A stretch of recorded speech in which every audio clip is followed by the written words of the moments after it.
हम इस चैप्टर में 8वें चैप्टर में हम नेक्स्ट टॉपिक देख रहे हैं पर्यटन और आतिथ्य क्षेत्र में व्यवसाय के अवसर। हमने शुरुआत में ही ये टॉपिक मैंने बताया था पाठ की शुरुआत में कि पर्यटन व्यवसाय जो है यहाँ पर दिया भी है कि पर्यटन सर्वाधिक रोजगार निर्माण करने वाला उद्योग बन सकता है और सही मायने में भी पर्यटन व्यवसाय जो है सबसे अधिक रोज़गार उपलब्ध कराने वाला, रोज़गार निर्माण करने वाला क्षेत्र जो है वो माना जाता है कि उससे पर्यटन क्षेत्र में कदम कदम पर हमें जो है व्यवसाय के अवसर जो है वहाँ पर देखने को मिलते हैं।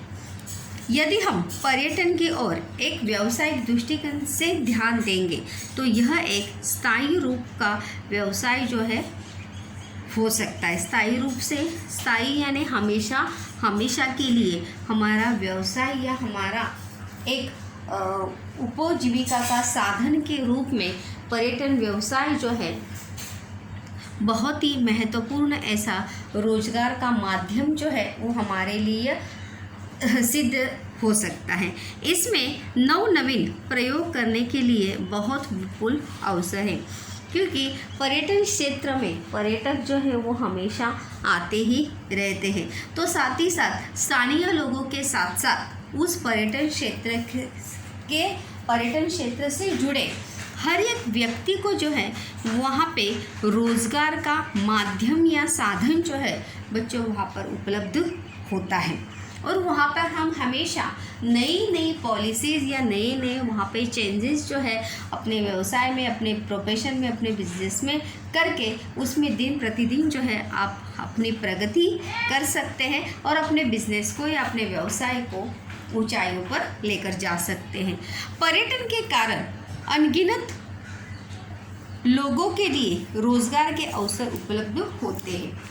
जैसे मतलब वहाँ पर छोटे से लेके बड़े व्यक्ति तक या बड़े व्यवसाय करने वाले व्यक्ति तक सभी लोगों को पर्यटन क्षेत्र पर जो है रोज़गार का माध्यम या साधन जो है वहाँ पर उपलब्ध होता है। अगर हम स्थानीय जगह की बात करेंगे, स्थानीय लोगों की बात करेंगे तो जिस स्थानीय जगह पर या जिस पर्यटन क्षेत्र पर वहाँ पर लोग आते हैं एक एज अ पर्यटक के रूप में, तो उन लोगों की खान पान की सुविधा देखना या वहाँ की जो चीज़ें हैं, जो वहाँ की उपजाऊ चीज़ें हैं, फिर चाहे वो खाने की चीज़ें हो या वस्तु निर्माण की चीज़ें हो, उन्हें बेचने का व्यवसाय जो है वहाँ के स्थानिक लोग जो है बड़ी मात्रा में हमें करते हुए दिखाई देते हैं।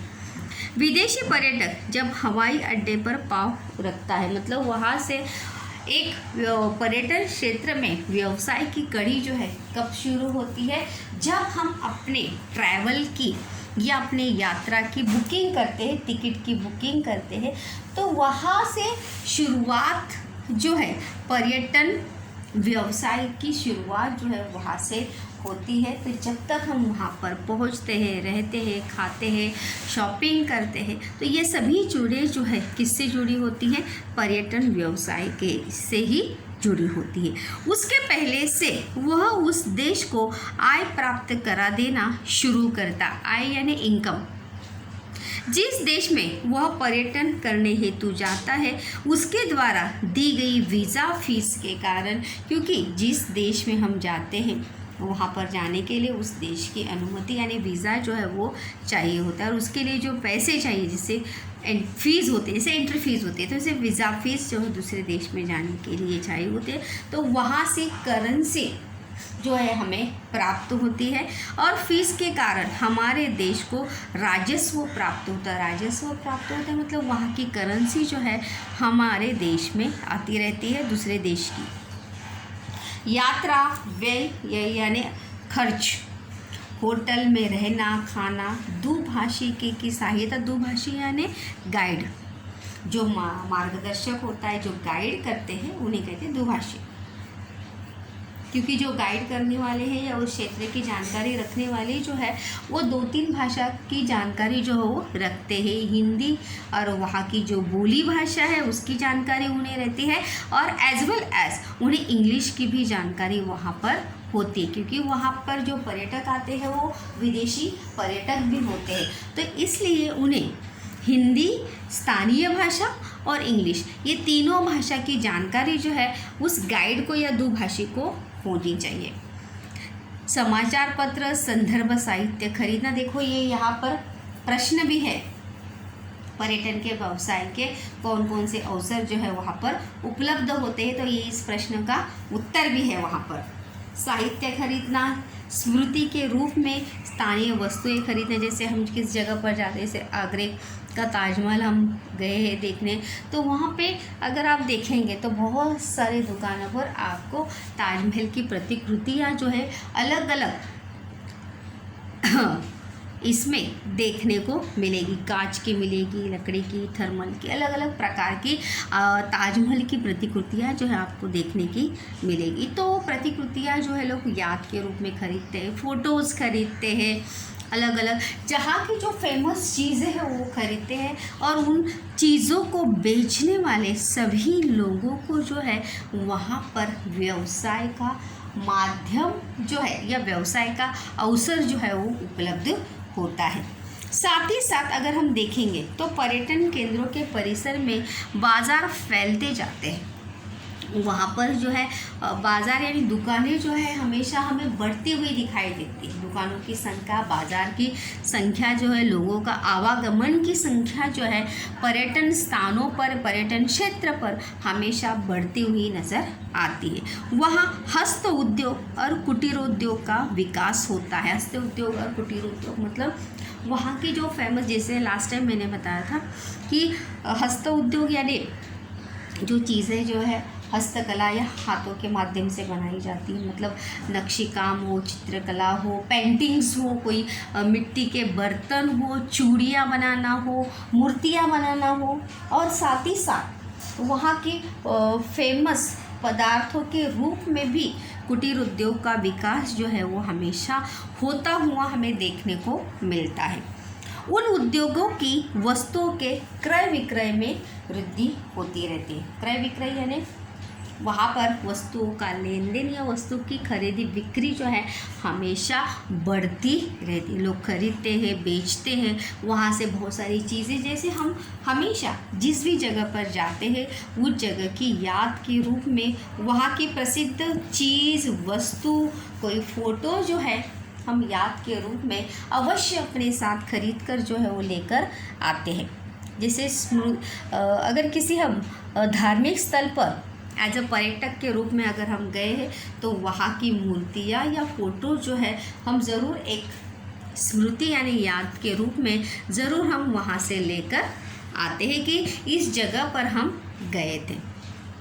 जैसे स्थानीय खाद्य पदार्थ, हस्तकला की वस्तुएं आदि, पर्यटक इन वस्तुओं को बड़े चाव से खरीदते, मतलब वहाँ की जो प्रसिद्ध चीज़ें हैं, जानी मानी है, वो चीज़ें जो है लोग वहाँ से खरीदते हैं, फिर खरीद कर अपने गांव, अपने शहर या अपने देश को लेकर जाते हैं, और इसी के परिणाम स्वरूप स्थानीय लोगों के रोज़गार में जो है हमेशा क्या होती है, वृद्धि होती है, बढ़त होती हुई हमें दिखाई देती है। इसीलिए कहा जाता है कि पर्यटन क्षेत्र जो है सबसे अधिक व्यवसाय के अवसर उपलब्ध कराने वाला। आप जो है इसे अपनी भाषा में भी बच्चों बड़े अच्छे से लिख सकते हैं कि जहाँ पर हम जाते हैं वहाँ पर होटल की सुविधा, होटल खान पान की सुविधा, स्वच्छता गृह की सुविधा, दुकानें, ये सभी चीज़ें जो है व्यवसाय के माध्यम में या व्यवसाय से ही जुड़ी होती हैं। इसके पहले दूसरा एक टॉपिक हमने देखा था, विरासत की धुमक्कड़ी। इसे इंग्लिश में कहते हैं हेरिटेज वॉक। अभी वॉक का मतलब है चलना। क्या मतलब है वॉक का? चलना। विरासत की धुमक्कड़ी मतलब हेरिटेज वॉक। हेरिटेज वॉक किसे कहते हैं, ये प्रश्न भी है। ऐतिहासिक विरासत स्थानों की सैर करने जाने को हेरिटेज वॉक कहते भी। ऐसा कहा भी गया है कि अगर हमें अपने ऐतिहासिक स्थानों को या हमारे ऐतिहासिक विरासतों का संरक्षण और संवर्धन करना है तो उसके लिए क्या ज़रूरी है? Heritage walk. वॉक यानी चलना नहीं, मतलब उस ऐतिहासिक स्थानों की सैर करना, उन्हें देखने के लिए जाना। ये प्रश्न का उत्तर भी है टिप्पणी लिखिए के लिए। जहाँ इतिहास घटित हुआ है कि जैसे पानीपत की लड़ाई कहाँ हुई, उसके साथ साथ पेशवा जो है पुणे में रहते तो पुणे शहर को देखना, बहुत सारी शिवाजी महाराज का इतिहास जो है किलों के बिना अधूरा है, तो उन किलों को देखना, जो उन्होंने जो दुर्ग बांधे हैं उन्हें देखना। तो जहाँ पर वो इतिहास घटित हुआ है, महाराणा प्रताप, ऐसे महान योद्धाएं जो होंगे, उनसे उनके पीछे जो कहानियाँ हैं, जो इतिहास है, जहाँ पर वो घटित हुआ है, वहाँ जाकर उसे देखना, उस जगह को देखना, उसे कहते हैं हेरिटेज। वहाँ प्रत्यक्ष जाकर इतिहास को समझना, यह बहुत हेरिटेज वॉक में आता है। मतलब किस जगह पर पानीपत की पहली लड़ाई, दूसरी लड़ाई हुई थी, कहाँ पर महात्मा गांधी जी ने मतलब साबरमती आश्रम, दांडी यात्रा कहाँ से शुरुआत की थी, मतलब उस जगह को जाकर जब हम उसकी सैर करते हैं, उसे प्रत्यक्ष रूप से देखते हैं, उसे कहा जाता है हेरिटेज वॉक। इस प्रकार के उपक्रम संपूर्ण विश्व में चलाए जाते हैं। भारत का इतिहास शताब्दियों का रहा है। शताब्दी मतलब बहुत पहले से ही, इतने साल भारत को इतिहास की परंपरा जो है बहुत ही पूर्वापार चली आ रही है। भारत के प्रत्येक राज्य में ऐतिहासिक स्थान है। भारत का ऐसा कोई राज्य नहीं है जहाँ पे इतिहास से जुड़े कोई स्थान या कोई स्थल नहीं है। हर राज्य की अपनी अपनी ऐतिहासिक ख्याति है, या भारत का हर एक राज्य जो है ऐतिहासिक स्थानों के लिए प्रसिद्ध है। उनमें प्राचीन, मध्ययुगीन और आधुनिक स्थानों का समावेश होता है। गुजरात के अहमदाबाद शहर का हेरिटेज वॉक जो है वो प्रसिद्ध है।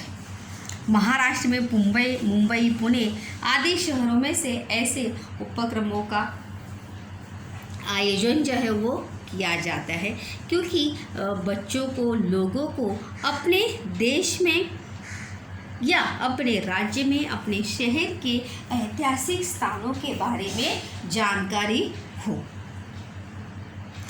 फलतः यानी स्वरूपतः या वास्तवतः ऐतिहासिक वास्तु भवनों का संरक्षण करना, उनकी जानकारी इकट्ठी करना और उसे विविध माध्यमों द्वारा विश्व भर में पहुंचाना आदि उपक्रम जो है वो हेरिटेज वॉक के माध्यम से जो है वो चलाए। जैसे हमारा ताजमहल जो है एक अजूबे में से एक है, तो उसके पीछे की कहानी, उसके पीछे की ऐतिहासिक घटनाएं या ऐतिहासिक कारण जो है उन लोगों को पता चलना। ऐतिहासिक महापुरुषों के निवास स्थान, जैसे शिवाजी महाराज का जन्म का हुआ, महाराणा प्रताप की लड़ाइयों के बारे में, इन सभी स्थानों के बारे में, विरासतों के बारे में जो है सभी लोगों को जानकारी होना या जानकारी करा के देना, ये जो है विरासत की धुमक्कड़ी यानी हेरिटेज वॉक के पीछे की सबसे बड़ी वजह या सबसे बड़ा कारण है। कहीं कहीं ऐसे स्थानों पर नीली तख्तियाँ लगाने की पद्धति जो है प्रचलित है। तख्तियाँ यानी नेम प्लेट जो है वहाँ पर लगाई जाती है कि ये जो है ऐसे ऐतिहासिक महापुरुषों का स्थान या जगह है जहाँ पर लोग जो है, पर्यटक जो है, जैसे अगर मुंबई में अगर हम देखेंगे तो मणिभवन नाम की जगह है जहाँ पर महात्मा गांधी जी की बहुत सारी वस्तुएं जो है मणिभवन में, मुंबई में ही ग्रैंड रोड में अगर आप जाएंगे तो मणिभवन में ही महात्मा गांधी जी की बहुत सारी वस्तुओं का संग्रह जो है वहाँ पर करके रखा गया है। एक ऐतिहासिक वास्तु के रूप में मणि भवन को लोग जो है एज अ पर्यटक के रूप में जब भी मुंबई देखने के लिए आते हैं, मुंबई दर्शन करने के लिए आते हैं, तो मणि भवन ज़रूर देखने के लिए जाते हैं, क्योंकि उसके पीछे किसका इतिहास है? महात्मा गांधी जी का इतिहास है। इसलिए ऐसे बहुत सारे स्थान या ऐसे बहुत सारे ऐतिहासिक जगह है जिनके पीछे ऐतिहासिक घटनाएं छिपी हुई हैं। इसके बाद हम देखने वाले हैं कि महाराष्ट्र में पर्यटन का विकास जो है किस प्रकार से होता हुआ हमें देखने को मिलता है। महाराष्ट्र में पर्यटन का विकास प्रश्न भी है। पर्यटन की दृष्टि से महाराष्ट्र जो है वैभवशाली विरासत प्राप्त राज्य है। मतलब बहुत सारे क्षेत्र में, महाराष्ट्र के बहुत सारे क्षेत्र में जो है हमें पर्यटन के क्षेत्र या पर्यटन की जगह जो है वहाँ पर हमें देखने को मिलती है। यहाँ पर देखो महाराष्ट्र के पर्यटन क्षेत्र, कभी कभी यहाँ पर संकल्पना चित्र पूर्ण कीजिए के लिए भी प्रश्न आ सकता है कि महाराष्ट्र के पर्यटन स्थानों के या पर्यटन स्थलों के नाम। यहाँ पर देखिए अजिंठा वेरूळ की गुफाएं, घारापुरी एलिफेंटा केव जिसे मुंबई में है, जैसी विश्वविख्यात श्रेणी अजंता एरोला और घारापुरी यानी एलिफेंटा केव्स का नाम जो है विश्व विरासत, ऐतिहासिक विश्व विरासत सूची में दर्ज है। चित्र और शिल्प पंढरपुर जैसे मराठी में देखो, जब हम आबाहुंगा या संतवाणी पढ़ते हैं तो मैंने पंढरपुर के बारे में आपको हमें ज़रूर बताया होगा कि पंढरपुर जो है एक धार्मिक क्षेत्र के रूप में एक महाराष्ट्र का बहुत ही जाना माना ऐसा शहर है पंढरपुर, जहाँ पर विट्ठल भगवान का दर्शन करने के लिए महाराष्ट्र के कोने कोने से, देश के कोने कोने से और विदेश से भी एक पर्यटक के रूप में जो है पंढरपुर में लोग आते हैं। अगर पंढरपुर पहले पुराने टेक्स्ट बुक में था भी पंढरपुर और कोल्हापुर की तुलना, तो पंढरपुर शहर की अगर बात करेंगे तो पंढरपुर जो है, पंढरपुर शहर को संतों का शहर कहा जाता है। जिस प्रकार से देखो हम SM रोड लिखते हैं, SV रोड लिखते हैं, तो वहाँ पर हर रोड को, दुकानों को जो है संतों के नाम जो है हमें पंढरपुर में देखने को मिलते हैं। मतलब जैसे दुकानों के नाम नामदेव हो गए, तुकाराम हो गए, ऐसे हमें देखने को मिलते। शिरडी आप सब जानते हैं, शेगांव भी पंढरपुर और शिरडी की तरह ही शेगांव भी जो है एक धार्मिक स्थल के रूप में उभरता हुआ शहर जो है शेगांव, एज वर्तमान समय में अगर हम देखेंगे तो एक धार्मिक स्थल के रूप में उभरता हुआ शहर। तुळजापुर, ये भी एक धार्मिक शहर है। कोल्हापुर चप्पल आपने सुनी होगी, कोल्हापुर चप्पल के बारे में जो है आपने ज़रूर वहाँ पर सुना होगा।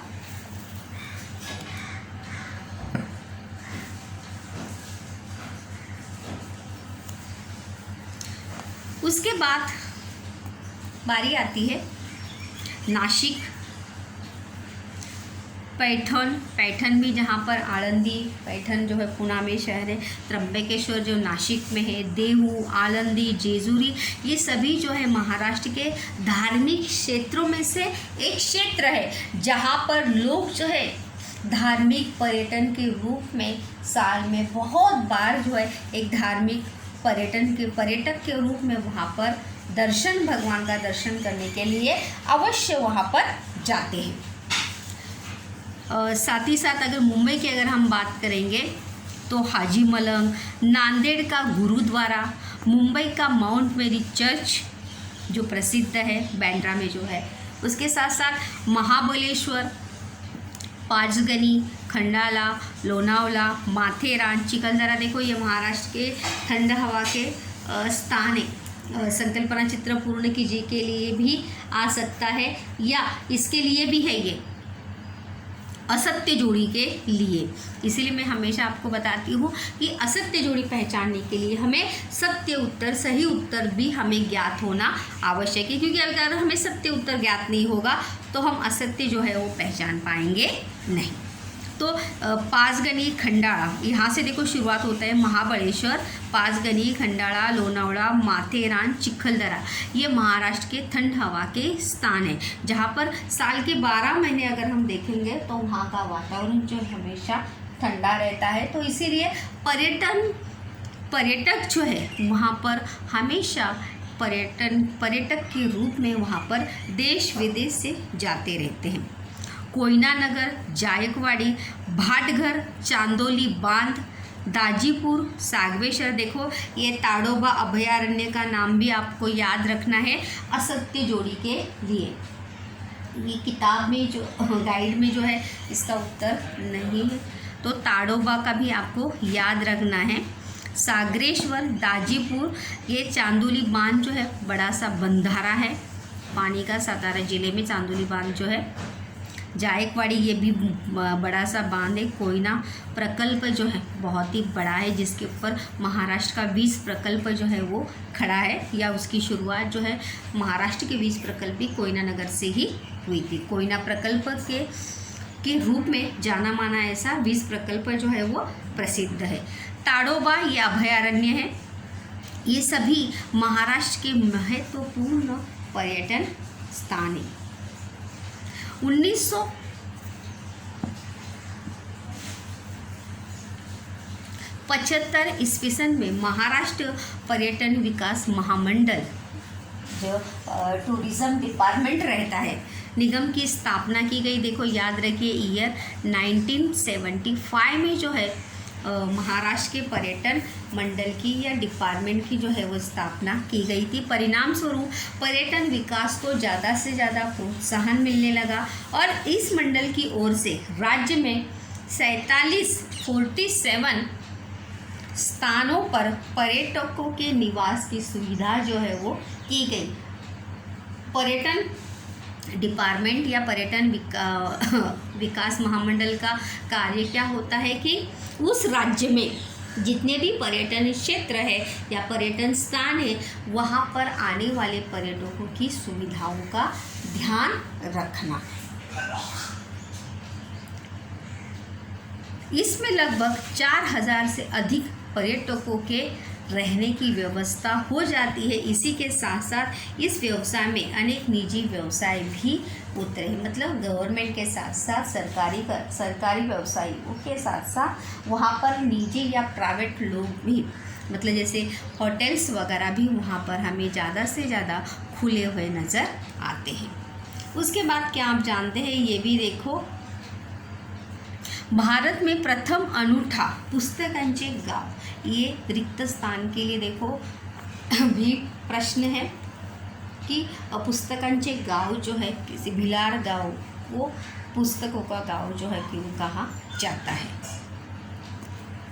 महाबलेश्वर के निकट भिलार नाम का गाँव है, रिक्त स्थान के लिए देखो है प्रश्न। महाराष्ट्र के निकट भिलार नामक गांव है। यह गांव प्राकृतिक सुंदरता और स्ट्रॉबेरी की मिठास लिए हुए है। वहाँ पर ज़्यादा से ज़्यादा किसका उत्पादन होता है, स्ट्रॉबेरी का उत्पादन जो होता है। और प्रकृति की सुंदरता से परिपूर्ण ऐसा ये गांव है ये। इस पुस्तक के गांव में अनेक घरों में पर्यटकों के लिए पुस्तक उपलब्ध है। जिस प्रकार से हमारे घर में कपबोर्ड होती है, कपबोर्ड में कपड़े वगैरह होते हैं, तो उसी प्रकार से अगर उस गांव की अगर हम खासियत या विशेषता देखेंगे तो वहाँ पर लोगों के घर में या हर व्यक्ति के घर में उनकी आर्थिक परिस्थिति के अनुसार वहाँ पर जो है हर व्यक्ति के घर में आपको पर्यटकों के लिए पुस्तकें जो है उपलब्ध होगी पढ़ने के लिए। मतलब वहाँ पर आप बड़े आसानी से किसी के भी घर में जाकर किताब जो है वहाँ पर किताबें पढ़ सकते हैं। मतलब किताबें जो है मतलब उस गांव से जुड़ी किताबें नहीं, साहित्य से जुड़ी, मराठी साहित्य से, फिर चाहे वो नाटक हो, कविता संग्रह हो, कहानियाँ संग्रह हो या कादम्बरियाँ या उपन्यास, मतलब उपन्यास हो, कोई भी किताब जो है आप वहाँ पर जाकर पढ़ सकते हैं। वाचन आंदोलन का प्रचार हो। आप जानते हैं कि वाचाल तर वाचाल मतलब पढ़ोगे तो बचोगे। तो इस कहानी या इस सुविचार का अवलंबन करने हेतु या इस सुविचार का अनुकरण करने हेतु इस गांव में ये परंपरा जो है, ये उपक्रम जो है वो बहुत सालों से चलाया जा रहा है और इसीलिए इस गांव का नाम जो है पुस्तकों का गांव के रूप में जो है वो प्रसिद्ध है। मराठी भाषा के नए पुराने लेखक क्या पता इसके ऊपर टिप्पणी भी आ सकती है पुस्तकों का गांव के ऊपर। संत साहित्य, कहानी, उपन्यास, कविताएं, ललित, जैसे अभी मैंने कहा ललित साहित्य, चरित्र, आत्मचरित्र, नारी साहित्य, खेलकूद, मतलब मराठी साहित्य से जुड़ी हर एक किताब जो है आपको बड़ी आसानी से, सहजता से जो है वहाँ पर आपको पढ़ने के लिए, रीड करने के लिए उपलब्ध हो सकती है।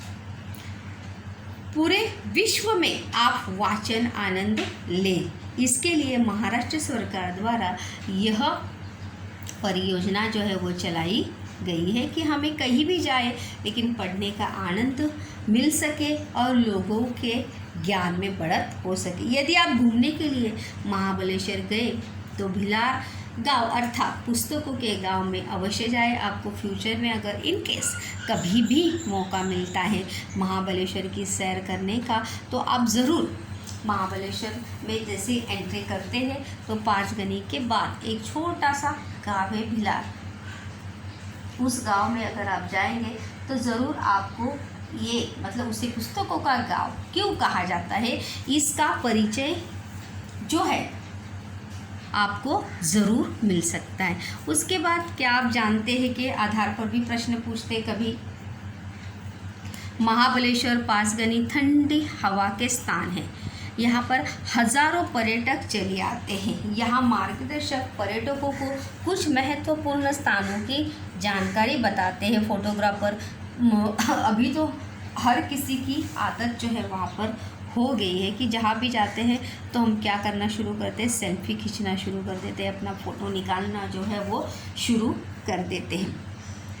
घोड़े वाले घोड़े पर चक्कर, अगर माथेरान और महाबलेश्वर की बात करेंगे तो वहाँ पे घोड़े वाले चक्कर लगाने वाले, ऊंट वाले, ऐसे बहुत सारे ऊंट वाले देखने को हमें मिलते हैं। इन कामों से उन्हें रोज़गार जो है वो प्राप्त होता है। इस प्रकार पर्यटन उनकी आजीविका का साधन यानी उपजीविका का साधन जो है वो बन जाता है। मतलब वहाँ पर पर्यटक आते हैं, इसीलिए जो लोग उससे जुड़ा व्यवसाय करते हैं उन्हें उसके माध्यम से उपजीविका का साधन जो है वहाँ पर उपलब्ध होता है। उसके बाद समझ ले यानी जान ले, उत्कृष्ट शिक्षा संस्थाओं में जाना, किसी स्थानीय संस्कृति, इतिहास की परंपरा, किसी को देखो पीएचडी के लिए जो है डॉक्टरेट करने के लिए अलग अलग विषय लिए जाते हैं, फिर चाहे वो संगीत से जुड़ा हो सकता है, नृत्य से जुड़ा हो सकता है या ऐतिहासिक स्थानों या स्मारकों से जुड़ा हो सकता है। तो ऐसे भी लोगों क्या कहा जाता है, सांस्कृतिक पर्यटन जो है वो कहा जाता है। और इस प्रकार से हमने जो है बहुत ही महत्वपूर्ण चैप्टर यहाँ पर हमारा ख़त्म होता है, पर्यटन और इतिहास। पर्यटन और इतिहास मतलब पर्यटन के पीछे भी क्या है, इतिहास है। और पर्यटन के पीछे इतिहास है मतलब पर्यटन करना, घूमना। पर्यटन मतलब घूमना। मनुष्य जो है अलग अलग उद्देश्यों से सैर करता है, घूमता है या पर्यटन करता है, फिर चाहे वो कोई भी उद्देश्य हो, खेल के उद्देश्य से हो, धार्मिक उद्देश्य से हो, सांस्कृतिक उद्देश्य से हो या आर्थिक उद्देश्य से हो, बट व्यक्ति जो है वो पर्यटन करता है। और उसके पीछे इतिहास मतलब शुरुआत से ही पर्यटन की परंपरा जो है हमें विश्व भर में, अपने देश के साथ साथ पूरे विश्व में जो है हमें पर्यटन की परंपरा जो है हमें देखने को मिलती है। कोलंबस, फिर चाहे वास्को डी गामा हो या कोलंबस हो, जिन्होंने अलग अलग देशों की जो है वो खोज की है। अगर वो पर्यटन नहीं करते, नहीं घूमते तो उन्हें खोज होती क्या? कोलंबस को या वास्को डी गामा को।